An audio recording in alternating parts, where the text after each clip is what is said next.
মধ্যে নতুন একটা আল্লাহর ওলির জন্ম হয়েছে মফিজ। সে 15 বছর ড্রাইভারি করেছে, সে নাকি বিসিএস ক্যাডার, এবং পুলিশ কমিশনার ডিএমপির সাথেও তার সেলফি দেখলাম। চোরে চোরে মাস্তাতো ভাই ভাই, সে প্রশ্নপত্র বিক্রি করে, সে প্রশ্নপত্র পাঠ করে শত কোটি টাকা সে আত্মসাৎ করেছে। তাকে প্রশ্ন করা হয়েছে যে আপনি টাকাগুলো কি করেছেন, বলে আল্লাহ রাস্তায় দান করেছে। ওরে বাবারে, ঈশা হুজুর আল্লাহর ওলি ওলি নতুন নতুন কিভাবে দুর্নীতি করে করে প্রত্যেকটি সেক্টরকে ধ্বংস করে দিচ্ছে, শিক্ষা ব্যবস্থাকে ধ্বংস করে দিচ্ছে। আপনি চিন্তা করতে পারেন যে তার গুলশানে বাড়ি, মোহাম্মদপুরে বাড়ি, তারপরে চন্দ্রিমা উদ্যানে সেখানে তার 2টা দোকান রয়েছে, চট্টগ্রামে বাড়ি, হিল ট্যাক্সে বাড়ি, প্রত্যেকটি জায়গায় তার মোটামুটি শত শত বিঘা জমি সে ক্রয় করেছে। সেই টাকাগুলো কোথা থেকে আসে? আসলে আমি মনে করব যে এই দেশে দুর্নীতিবাজদেরকে লালন পালন করা হয়, ক্যাডার বাহিনীদেরকে লালন পালন করা হয়, যারা নরপিচাস জন্তু জানোয়ার এদেরকে লালন পালন করা হয়। আপনারা রাসেল ভাইপারকে ভয় পাচ্ছেন? বাংলাদেশের প্রত্যেকটি সেক্টরে রাসেল ভাইপারের মতন বিষাক্ত দুর্নীতিবাজ বসে আছে। রাসেল ভাইপার সাপকে ভয় করার দরকার নাই তো। রাসেল ভাইপারের ক্ষতি না করলে আপনার ক্ষতি করবে না। প্রত্যেকটি সেক্টরে সেক্টরে রাসেল ভাইপারের মতন বিষাক্ত মানুষগুলি বসে আছে। সমাজে, পরিবারে সুদ, ঘুষ, দুর্নীতি প্রত্যেকটি সেক্টরে বসে আছে। আপনারা চিন্তা করতে পারেন, যেখানে গরিবরা একবেলা খাবারের জন্য অনেক কষ্ট করছে, যেখানে অসংখ্য বৃদ্ধাশ্রম রয়েছে, যেখানে বিভিন্ন রেল স্টেশনে অসংখ্য গরিব মানুষ খাবার পাচ্ছে না, সিলেটে 7 লক্ষ মানুষ অনাহারে কষ্ট করছে, বন্যার পানিতে কষ্ট করছে, আর ওরা দুর্নীতি করে করে, চাঁদাবাজি করে করে, লুটতরাজ করে করে দেশটাকে শেষ করে দিচ্ছে।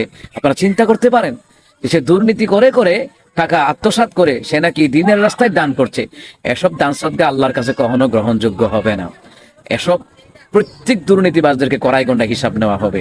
আল্লাহ সুবহানাহু ওয়া তাআলা বলেছেন যে এদের জন্য কোনো সাহায্যকারী নেই, ওয়া মা আলাইকুম মিন নাসিরিন, এদের জন্য কোনো সাহায্যকারী নাই। আল্লাহ তাআলা বলেছেন যালিকুম বিআন্নাকুম ইত্তাখাযতুম আয়াতিল্লাহি হুজুওয়া ওয়া গররাতকুমুল হায়াতুদ দুনিয়া ফালইয়াওমা লা ইখরাজুনা মিনহা ওয়া লা হুম ইসতাআতাবুন। এরা আল্লাহর আয়াতকে অস্বীকার করে। ওলামায়ে কেরাম যখন এই দেশের দুর্নীতিবাজদের বিরুদ্ধে বলে, পাপের বিরুদ্ধে বলে, অসৎ চরিত্রের বিরুদ্ধে বলে, তখন তারা কি বলে জানেন? যালিকুম বিআন্নাকুম ইত্তাখাযতুম আয়াতিল্লাহি হুজুওয়া ওয়া গররাতকুমুল হায়াতুদ দুনিয়া। তারা এই আল্লাহর আয়াতকে নিয়ে তারা ঠাট্টা মস্কারা করে। আলেমরা কোরআনের আয়াত দিয়ে দলিল দেয়, আর তারা ঠাট্টা মস্কারা করে। পার্থিব জীবন তাদেরকে গ্রাস করে ফেলেছে। এই পার্থিব জীবনের মায়ায় পড়ে যে কত মানুষের টাকা পয়সা তারা আত্মসাৎ করেছে, পার্থিব জীবন তাদেরকে গ্রাস করেছে। আল্লাহ তাআলা বলে তাদেরকে জাহান্নামে ঢুকানো হবে, ওইখান থেকে কখনো বের করা হবে না। এবং আল্লাহ তাআলা বলছেন যে তাদের কাছে তাওবাও চাওয়া হবে না। সুতরাং সারা জীবন দুর্নীতি করে করে, সারা জীবন আকাম কুকাম করে, সারা জীবন সুদের টাকা খেয়ে, জনগণের টাকা আত্মসাৎ করে, আর মসজিদে গিয়ে নামাজ পড়বা, প্রথম কাতারে বসে তসবিহ পড়বা, উমরা করতে যাবা, বড় হজ করতে যাবা, এগুলি কখনো কাজে আসবে না। কারণ আল্লাহ সুবহানাহু ওয়া তাআলার দরবারে যদি ইবাদত কবুল হতে হয়, হালাল ইনকাম করতে হবে, হালাল খাবারটুকু খেতে হবে, সেগুলি মনে রাখা উচিত। কারণ আল্লাহ তাআলা পবিত্রটা গ্রহণ করেন, পবিত্র জিনিসটা গ্রহণ করেন। আল্লাহ তাআলা হারাম বস্তু কখনো গ্রহণ করেন না। যারা হারামখোর, আল্লাহ তাআলা হারাম বস্তু কখনো গ্রহণ করেন না। যারা হারামখোর, তাদের ইবাদত আল্লাহর কাছে কখনো গ্রহণযোগ্য হয় না, কখনো নয়, কখনো নয়।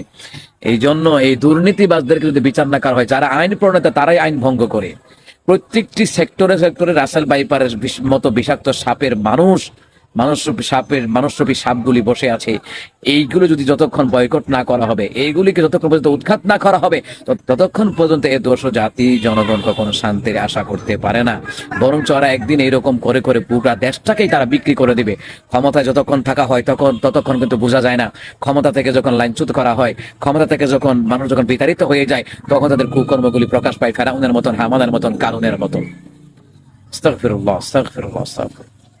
আল্লাহ আপনি আমাদেরকে হিফাজত করুন।